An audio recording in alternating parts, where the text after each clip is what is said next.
এখন আমরা অবস্থান করছি এলাকার একটি গুরুত্বপূর্ণ ভোট কেন্দ্রের সামনে।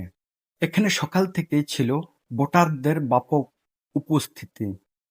ভোট গ্রহণ শেষ হলেও ফলাফল ঘোষণার অপেক্ষায় এখনো অনেক মানুষ কেন্দ্রের বাইরে অবস্থান করছেন। কারো চোখে উদ্বেগ, কারো মুখে আত্মবিশ্বাসের ছাপ। নিরাপত্তা বাহিনীর সদস্যরা পুরো এলাকা ঘিরে রেখেছেন। পরিস্থিতি এখন পর্যন্ত শান্ত ও নিয়ন্ত্রণে রয়েছে। ভোটারদের সাথে কথা বলে জানা গেছে, তারা একটি সুষ্ঠু ও গ্রহণযোগ্য ফলাফল প্রত্যাশা করছেন।